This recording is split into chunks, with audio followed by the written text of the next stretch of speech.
હવેનો જે આપણો ટોપિક છે એ વિદ્યુત ફ્લક્સ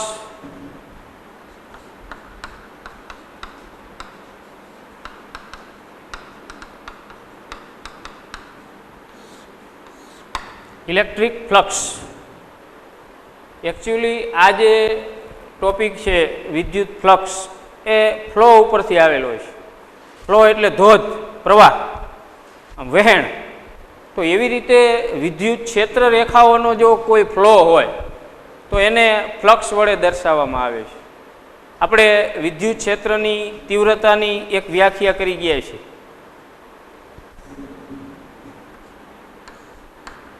E = N/A. E એટલે વિદ્યુત ક્ષેત્રની તીવ્રતા છે. N એ વિદ્યુત ક્ષેત્ર રેખાઓની સંખ્યા છે અને A એટલે આપેલ પૃષ્ઠનું ક્ષેત્રફળ છે. એને S વડે પણ દર્શાવવામાં આવે છે, A અથવા S. આપણા કોર્સની અંદર S છે. તો આ સૂત્ર ઉપરથી હવે આપણે વિદ્યુત ક્ષેત્રની તીવ્રતાની વ્યાખ્યા કરવી હોય તો વિદ્યુત ક્ષેત્રમાં કોઈ પણ બિંદુ પાસે પૃષ્ઠને લંબરૂપે એકમ ક્ષેત્રફળ દીઠ પસાર થતી ક્ષેત્ર રેખાઓની સંખ્યા એટલે વિદ્યુત ક્ષેત્ર. બરોબર. સૂત્ર ઉપરથી તમારે વ્યાખ્યા કરવી હોય ત્યારે છેદને એકમ બનાવી દેવાનું. તો છેદમાં ક્ષેત્રફળ છે, ક્ષેત્રફળ આપણે એકમ લઈ લઈએ 1 મીટર સ્ક્વેર. બરોબર. 1 metre square, 1 centimetre square, 1 mm square, એને એકમ કહેવાય. હવે આને તમે એકમ બનાવી દો, આની જગ્યાએ 1 લઈ લો એટલે શું થશે? N બરાબર જ E થાય ને. વિદ્યુત ક્ષેત્રમાં કોઈ પણ બિંદુ પાસે એકમ ક્ષેત્રફળ દીઠ પૃષ્ઠને લંબ રૂપે પસાર થતી ક્ષેત્ર રેખાની સંખ્યા, આ N એટલે જ વિદ્યુત ક્ષેત્રની તીવ્રતા. એટલે E બરાબર N. ક્યારે? જો S બરાબર 1 મીટર સ્ક્વેર, 1 એકમ આપણે લઈએ ત્યારે. તો એકમ ક્ષેત્રફળમાંથી લંબ રૂપે બહાર આવતી ક્ષેત્ર રેખાની સંખ્યા જો E હોય, N બરાબર E, તો S ક્ષેત્રફળવાળું પૃષ્ઠ હોય, S ક્ષેત્રફળવાળું, તો એમાંથી લંબ રૂપે કેટલી ક્ષેત્ર રેખાઓ બહાર આવે? તમને એમ કહેવામાં આવે કે 1 મીટર સ્ક્વેર ક્ષેત્રફળમાંથી બહાર આવતી ક્ષેત્ર રેખાની સંખ્યા E બરાબર N બરાબર 500 છે. તો 5 મીટર સ્ક્વેર ક્ષેત્રફળવાળી સપાટીમાંથી લંબ રૂપે બહાર આવતી ક્ષેત્ર રેખાની સંખ્યા કેટલી? એકમમાંથી બહાર આવતી ક્ષેત્ર રેખાની સંખ્યા N કે E કે 500 આપણે ધારીએ. તો 5 મીટર સ્ક્વેર ક્ષેત્રફળ લીધું હોય તો એમાંથી કેટલી ક્ષેત્ર રેખાઓ બહાર આવે? તો કે આને ગુણ્યા 5. એટલે E બરાબર N/S, તો N બરાબર E/S. ખ્યાલ આવ્યો? E એટલે એકમ ક્ષેત્રફળમાંથી લંબ રૂપે બહાર આવતી ક્ષેત્ર રેખાની સંખ્યા. તો S ક્ષેત્રફળમાંથી કેટલી ક્ષેત્ર રેખાઓ બહાર આવે? E ગુણ્યા S. આ જે સંખ્યા મળી N, એને ફ્લક્સ વડે દર્શાવવામાં આવે છે. ફ્લક્સની સંજ્ઞા છે એ ફાઈ છે.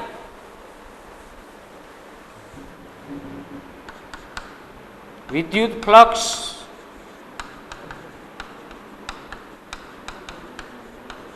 એ એક ગાણિતિક સંકલ્પના છે.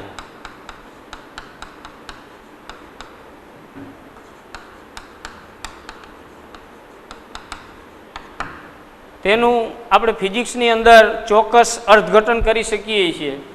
એટલે કે તેનું ભૌતિક અર્થઘટન કરવામાં આવે છે.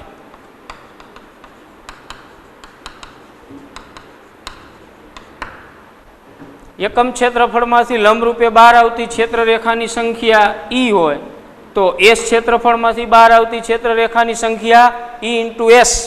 આ જે સંખ્યા મળી એને આપણે શું કહેશું? ફ્લક્સ. ફ્લક્સ માટેની સંજ્ઞા ફાઈ છે. વિદ્યુત ફ્લક્સને ફાઈ વડે દર્શાવવામાં આવે છે.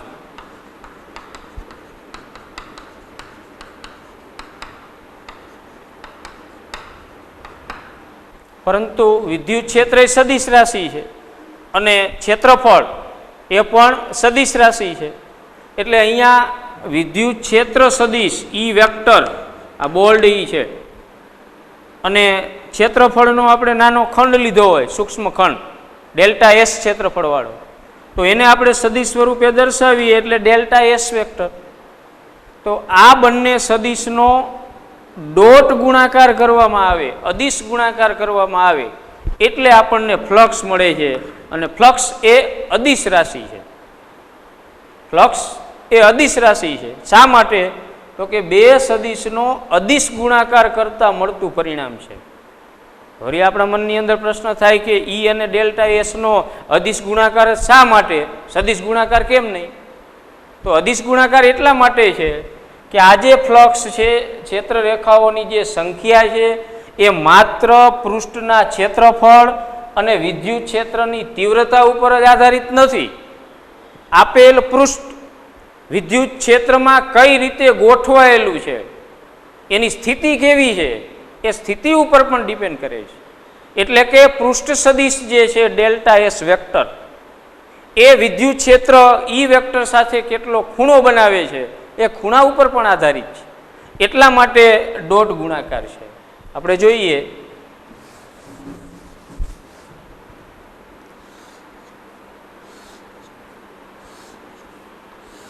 આ વિદ્યુત ક્ષેત્ર રેખાઓ, તો વિદ્યુત ક્ષેત્ર રેખાઓ હંમેશા ધન ધ્રુવથી ઋણ ધ્રુવ તરફ આપણે દર્શાવીએ છીએ. તો વિદ્યુત ક્ષેત્રની દિશા ડાબી બાજુથી જમણી બાજુ તરફ લીધેલી છે. આની અંદર એક પૃષ્ઠ આપણે વિચારીએ છીએ.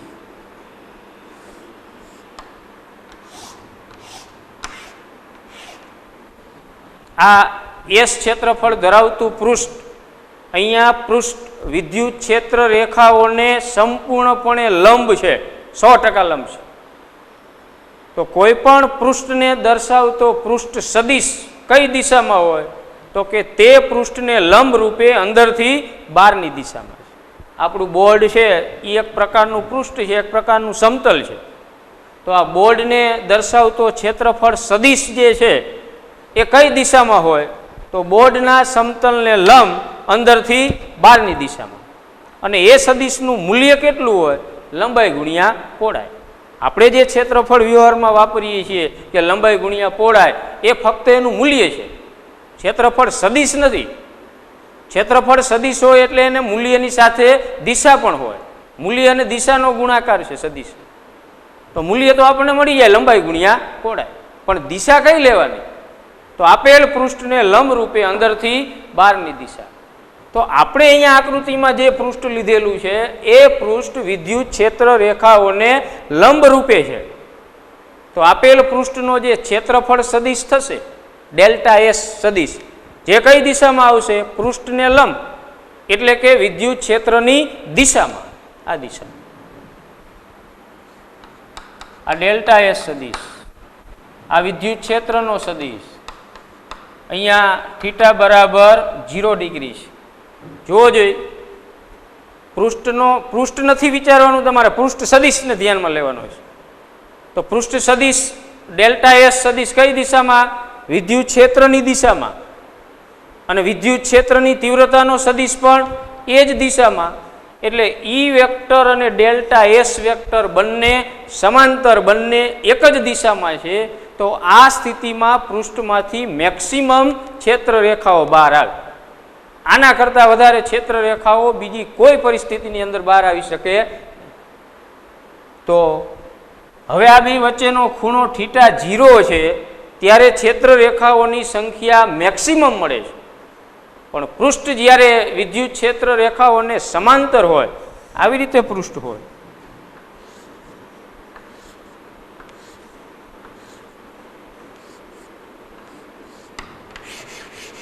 આ ડેલ્ટા એસ ક્ષેત્રફળ ધરાવતું પૃષ્ઠ, જો ક્ષેત્ર રેખાઓ આમ છે ડાબી બાજુથી જમણી બાજુ તરફ, આમ મારી આંગળીઓ જે છે એ દિશામાં. હવે એની અંદર આમ પૃષ્ઠ આવેલું છે, આવી રીતે. તો પૃષ્ઠને દર્શાવતો પૃષ્ઠ સદિશ ડેલ્ટા એસ એ કઈ દિશામાં આવશે? પૃષ્ઠને લંબ, અંદરથી બહારની, એટલે આમ નીચેથી ઉપરની દિશામાં. આ ડેલ્ટા એસ વેક્ટર આ ઈ વેક્ટર છે. હવે જોવો જોઈએ આ વખતે વિદ્યુત ક્ષેત્ર સદિશ અને ક્ષેત્રફળ સદિશ બે વચ્ચેનો ખૂણો કેટલો થશે? આ ધારો કે પૃષ્ઠ છે આપણું, એને દર્શાવતો પૃષ્ઠ સદિશ આમ નીચેથી ઉપરની દિશામાં વાય અક્ષની દિશામાં છે અને વિદ્યુત ક્ષેત્ર સદિશ જે એક્સ અક્ષની દિશામાં છે. તો આ બંને સદિશ વચ્ચેનો ખૂણો કેટલો થશે? 90 ડિગ્રી. એટલે થીટા બરાબર 90 ડિગ્રી. તો હવે આ વખતે આ પૃષ્ઠને લંબરૂપે ક્ષેત્ર રેખાઓ બહાર આવે ખરી? પૃષ્ઠને લંબરૂપે ક્ષેત્ર રેખાઓ બહાર આવશે. ક્ષેત્ર રેખાઓની દિશા આમ છે, ડાબી બાજુથી જમણી બાજુ તરફ આ રીતે, અને એની અંદર આપણે આમ પૃષ્ઠની કલ્પના કરી છે. તો હવે આ પૃષ્ઠને લંબરૂપે થોડી ક્ષેત્ર રેખાઓ બહાર નીકળશે. તો આ વખતે પૃષ્ઠને લંબરૂપે બહાર આવતી ક્ષેત્ર રેખાની સંખ્યા 0 થશે. એટલે ફાઈ બરાબર 0 અને આમાં ફાઈ બરાબર મેક્સિમમ, ફાઈ મેક્સિમમ. તો હવે વિચારો જોઈએ એવું કયું વિધેય છે કે જેનો ખૂણો 0 ડિગ્રી હોય ત્યારે એની કિંમત મેક્સિમમ આવે અને એનો ખૂણો 90 ડિગ્રી હોય ત્યારે એની કિંમત લઘુત્તમ 0 આવે? કોસ વિધેય. કોસ 90 બરાબર 0 અને કોસ 0 બરાબર 1 મેક્સિમમ. એટલે કોસાઇન વિધેય ઉપર આધાર રાખે છે. માટે ફ્લક્સ એ અદિશ રાશિ છે. એટલે ઈ વેક્ટર અને ડેલ્ટા એસ વેક્ટર આ બંનેનો અદિશ ગુણાકાર એટલા માટે છે. હવે આવું બની શકે સંપૂર્ણ લંબ ન હોય પૃષ્ઠ, સંપૂર્ણ સમાંતર ન હોય, આમ ક્રોસમાં હોય, ત્રાસું. ખ્યાલ આવે છે? વિદ્યુત ક્ષેત્ર રેખાઓને પૃષ્ઠ સંપૂર્ણપણે લંબાઈ નથી, સંપૂર્ણપણે સમાંતરે નથી, પણ આમ ત્રાસું છે, ક્રોસમાં છે. એટલે કે આ પૃષ્ઠની અમુક ટકા અસરકારકતા વિદ્યુત ક્ષેત્ર રેખાઓને લંબરૂપે છે, અમુક ટકા અસરકારકતા વિદ્યુત ક્ષેત્ર રેખાઓને સમાંતર પણ છે. ખ્યાલ આવે હું શું કહું છું?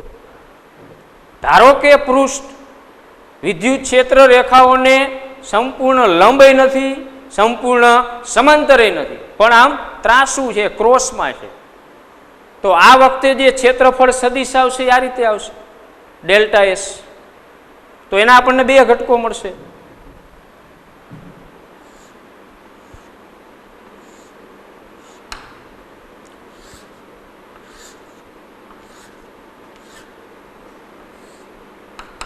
આ ડેલ્ટા એસ વેક્ટર, આ વિદ્યુત ક્ષેત્રનો સદિશ, આ બંને વચ્ચેનો ખૂણો થીટા છે.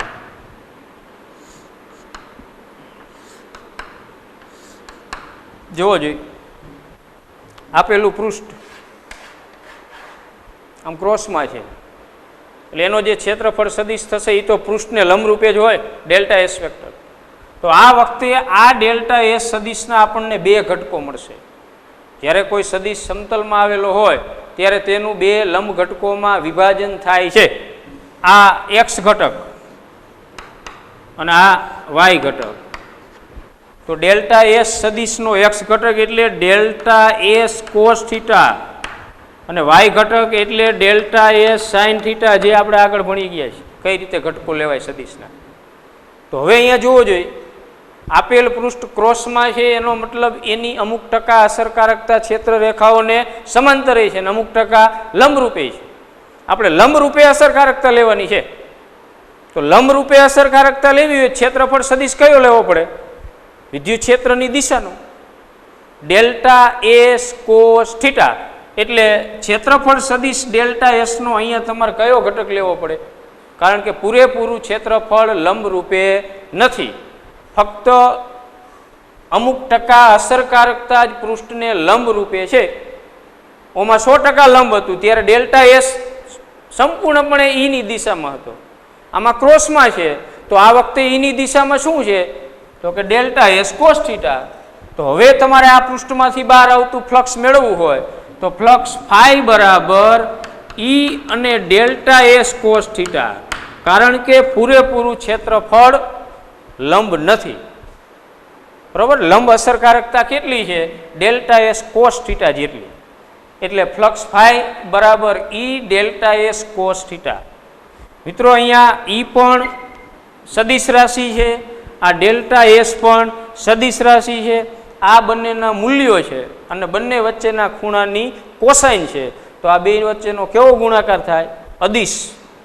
એટલે ફાઈ બરાબર E vector dot delta S vector. આપણે ભણી ગયા છીએ ને, A vector dot B vector બરાબર એ બી કોસ થીટા,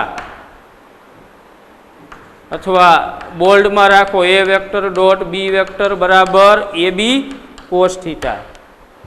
તો એની જગ્યાએ ઈ વેક્ટર છે, બીની જગ્યાએ ડેલ્ટા એસ વેક્ટર છે. એટલે શું થશે? A vector dot B vector, તો અહીંયા E vector dot delta S vector. આ ફ્લક્સનું સૂત્ર થયું. ફ્લક્સ એ અદિશ રાશિ છે. તો ફ્લક્સ છે એ કઈ કઈ બાબત ઉપર આધાર રાખશે? ફ્લક્સ ત્રણ બાબત ઉપર આધાર રાખે. એક વિદ્યુત ક્ષેત્રની તીવ્રતાના મૂલ્ય ઉપર, એક આપેલ પૃષ્ઠના ક્ષેત્રફળના મૂલ્ય ઉપર, અને ત્રીજું ઈ વેક્ટર અને ડેલ્ટા એસ ક્ષેત્રફળ સદિશ આ બંને વચ્ચેના ખૂણા ઉપર આધાર રાખે છે. ત્રણ બાબત ઉપર આધાર રાખશે. ખૂણો બદલાય, પૃષ્ઠની સ્થિતિ બદલાય, એમ પણ એમાંથી લંબરૂપે બહાર આવતી ક્ષેત્ર રેખાની સંખ્યા બદલાય. હવે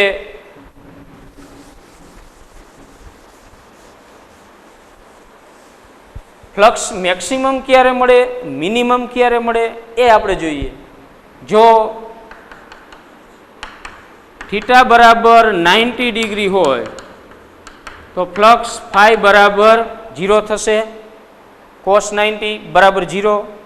જો થીટા બરાબર 0 ડિગ્રી હોય તો ફ્લક્સ ફાઈ બરાબર ફાઈ મેક્સિમમ એટલે કે મહત્તમ મળશે. અને મહત્તમ કેટલું? ઈ ઇન્ટુ ડેલ્ટા એસ જેટલું. અહીંયા તમે 0 મૂકો, કોસ 0 એટલે 1, એટલે શું થશે? ઈ ઇન્ટુ ડેલ્ટા એસ, સાદો ગુણાકાર. અને જો થીટા બરાબર 180 ડિગ્રી હોય, પૃષ્ઠ છે આમ નહીં આમ ઊંધું હોય, તો ડેલ્ટા એસ વેક્ટર અને ઈ વેક્ટર બે વચ્ચેનો ખૂણો કેટલો બને? 180 ડિગ્રી. તો કોસ 180 એટલે -1, એટલે ઈ ઇન્ટુ ડેલ્ટા એસ ઇન્ટુ -1 એટલે શું થશે? ફાઈ બરાબર માઇનસ ઈ ઇન્ટુ ડેલ્ટા એસ, એટલે કે ફાઈ મિનિમમ. ખ્યાલ આવ્યો? ફ્લક્સ 0 હોય, ફ્લક્સ મેક્સિમમ ધન હોય, અને ફ્લક્સ મિનિમમ ઋણ પણ હોય. એટલે ફ્લક્સનું મૂલ્ય ધન હોઈ શકે, ઋણ હોઈ શકે, શૂન્ય હોઈ શકે. હવે આપણે ફ્લક્સનો એકમ, વિદ્યુત ફ્લક્સનો એકમ શું છે તો એ ગોખવાની જરૂર નથી, આપણે આ સૂત્ર ઉપરથી જ બનાવવાનો છે. તો વિદ્યુત ફ્લક્સનો એસઆઈ પદ્ધતિમાં એકમ જોવો જોઈએ.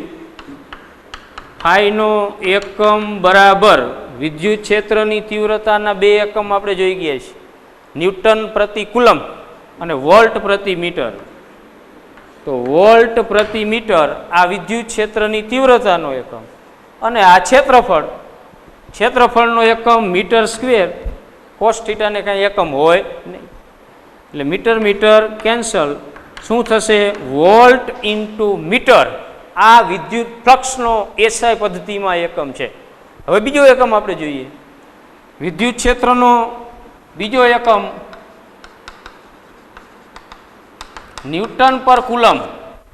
એને આપણે વિદ્યુત ક્ષેત્રની તીવ્રતા F/Q, એટલે ન્યૂટન પ્રતિ કુલમ, અને ક્ષેત્રફળનો એકમ મીટર સ્ક્વેર. તો વિદ્યુત ફ્લક્સનો એસઆઈ પદ્ધતિમાં એકમ newton metre square, newton metre square પ્રતિ કુલમ, અથવા વોલ્ટ ઇન્ટુ મીટર. આ બંને વિદ્યુત ફ્લક્સના એકમો છે. હવે જ્યારે કોઈ પૃષ્ઠ છે એ ઘનફળ ઘેરતું હોય ત્યારે પૃષ્ઠ સદિશ કઈ રીતે લેવામાં આવે છે? દાખલા તરીકે કોઈ બોક્સ છે, તો બોક્સની જે સપાટીઓ થશે 6x6,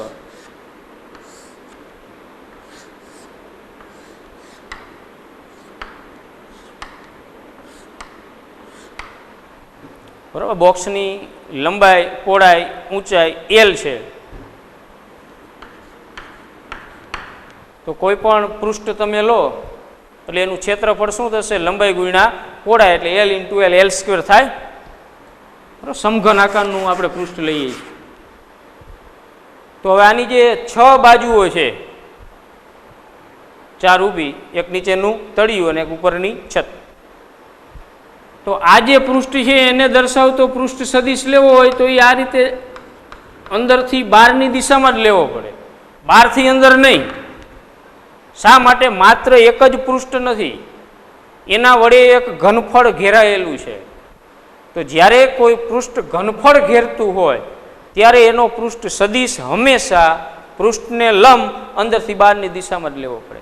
આ બાજુની જે સપાટી છે એનો પૃષ્ઠ સદિશ તમારે લેવો હોય તો અંદરથી બહાર. આ નીચેનું જે તળિયું છે એનો પૃષ્ઠ સદિશ અંદરથી બહાર. આ બાજુની તમારી સામેની જે સપાટી છે એનો પૃષ્ઠ સદિશ અંદરથી બહાર. દાખલા તરીકે ડસ્ટર છે, આની જે આ સપાટી તમને લંબચોરસ દેખાય છે, પણ એની પાછળના ભાગે ઘનફળ ઘેરાયેલું છે, ત્રિપરિમાણીય રચના છે. આ ખાલી આ સપાટી જ નથી, કાગળ નથી. બરોબર, ખાલી કાગળ હોય તો તમે એનો ક્ષેત્રફળ સદિશ અંદરથી બહાર લઈ શકો, બહારથી અંદર પણ લઈ શકો. પણ જ્યારે કોઈ પૃષ્ઠ વડે પાછળના ભાગે ઘનફળ ઘેરાયેલું હોય ત્યારે એનો પૃષ્ઠ સદિશ હંમેશા પૃષ્ઠને લંબ અંદરથી બહારની દિશામાં જ આવે છે. દાખલા તરીકે કોઈ ગોળો છે, પોલો, R ત્રિજ્યા ધરાવતો પોલો ગોળો, ગોળાકાર કવચ છે. આનું ક્ષેત્રફળ S બરાબર 4πr સ્ક્વેર. પણ આનો ક્ષેત્રફળ સદિશ S વેક્ટર કઈ દિશામાં? આ તો મૂલ્ય થયું. તો આનો ક્ષેત્રફળ સદિશ છે એ પૃષ્ઠને લંબ રૂપે અંદરથી બહારની દિશામાં, બહારથી અંદર નહીં. શા માટે? તો કે પૃષ્ઠની અંદરનો અવકાશ છે એ કેવો છે? ત્રિપરિમાણીય ઘનફળ છે.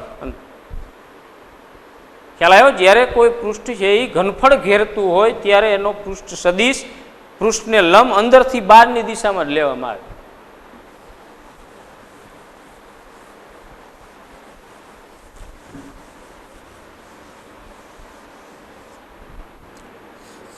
દાખલા તરીકે આ S ક્ષેત્રફળ ધરાવતું પૃષ્ઠ છે, તો આનો જે ક્ષેત્રફળ સદિશ લેવામાં આવે n કેરેટ, એ કઈ દિશામાં? પૃષ્ઠને લંબ અંદરથી બહાર.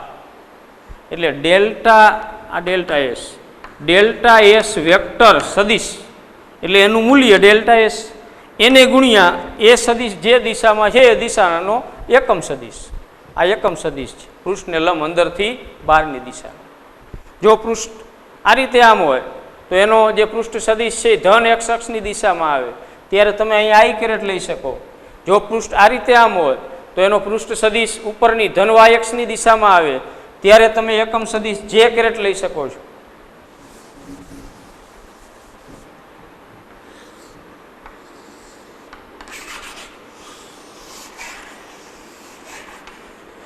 ધારો કે કોઈ એક આવું અનિયમિત આકારનું પૃષ્ઠ છે, આમાંથી બહાર આવતું ફ્લક્સ આપણે ગણવું છે.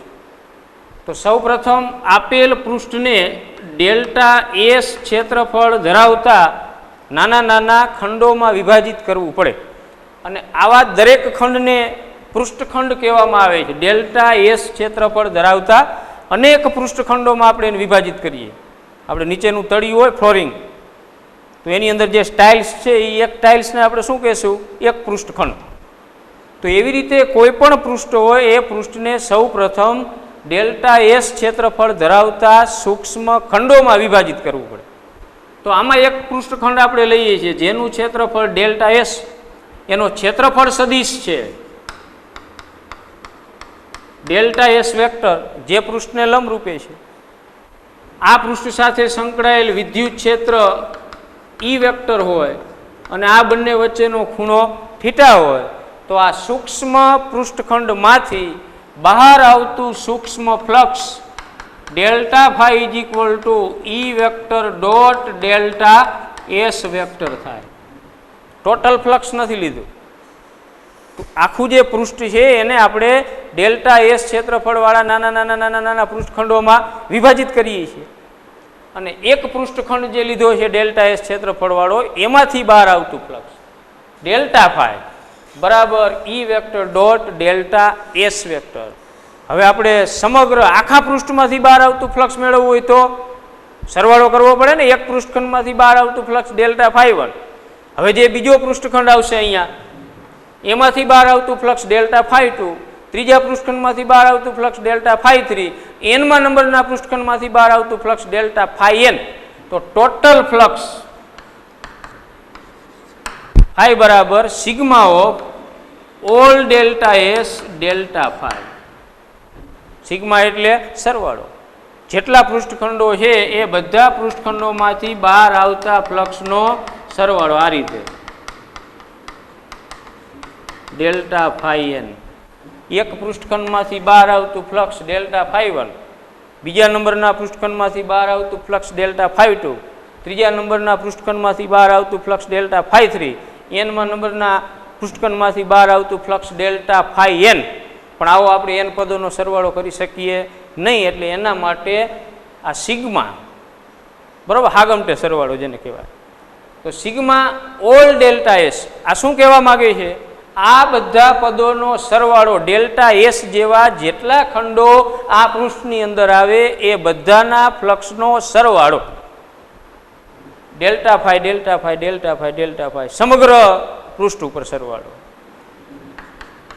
Sigma of all delta S, delta ફાઈવની જગ્યાએ શું મૂકશું? E vector dot delta S vector. આ રીતે આપણને કોઈ મોટા પૃષ્ઠમાંથી બહાર આવતું ટોટલ ફ્લક્સ મળે. હવે એક બીજું વધારામાં, જો limit delta S tense two 0 લેવામાં આવે, limit delta S tense two 0, એનો મતલબ કે આપેલ જે પૃષ્ઠખંડ આપણે લીધેલો છે એનું ક્ષેત્રફળ અતિ સૂક્ષ્મ, 0ની નજીક પણ 0 નહીં. લિમિટનો અર્થ શું થશે? Limit delta S tense two 0 એટલે પૃષ્ઠનું જે ક્ષેત્રફળ છે એ 0 થવું થાય, પણ થાય નહીં, એ લિમિટ. એટલે અતિ સૂક્ષ્મ, 0ની નજીક. તો આટલો નાનો પૃષ્ઠખંડ આપણે વિચારીએ તો એમાંથી જે ફ્લક્સ બહાર આવે એનું મૂલ્ય આપણને ચોક્કસ મળે. તો આની અંદર તમે લિમિટ લઈ લો એટલે સિગ્મા નીકળી જાય, એની જગ્યાએ સંકલન આવી જાય, ડેલ્ટા નીકળી જાય, એની જગ્યાએ ડી આવી જાય. તો ફાઈ બરાબર integration of E vector dot DS vector, સમગ્ર પૃષ્ઠ. અહીંયા સમગ્ર પૃષ્ઠ એમ પણ લખી શકાય, અને આવી રીતે રિંગ કરી નાખો તો સમગ્ર બંધ પૃષ્ઠ એવું પણ લખાય. તો જોવો જ આને શું કહેશું? આ સંકલન છે, વિદ્યુત ક્ષેત્રનું પૃષ્ઠ ઉપરનું સંકલન. તો આના ઉપરથી આપણે ફ્લક્સની વ્યાખ્યા કરવી હોય તો કરી શકીએ. વિદ્યુત ફ્લક્સ એટલે વિદ્યુત ક્ષેત્રનું કોઈ પણ બંધ પૃષ્ઠ પરનું પૃષ્ઠ સંકલન. અહીંયા ડેલ્ટા એસ એટલે એ પૃષ્ઠ સંકલન કહેવાય, ડેલ્ટા એલ હોય તો એ રેખા સંકલન કહેવાય. તો વિદ્યુત ક્ષેત્રનું બંધ પૃષ્ઠ પરનું પૃષ્ઠ સંકલન લેવામાં આવે તો એ કઈ રાશિનું મૂલ્ય આપશે? ફ્લક્સનું મૂલ્ય આપશે. આગળ બીજા ચેપ્ટરમાં આપણે ભણશું વિદ્યુત ક્ષેત્રનું રેખા સંકલન લેવામાં આવે તો એ વિદ્યુત સ્થિતિમાન વીનું મૂલ્ય આપે છે.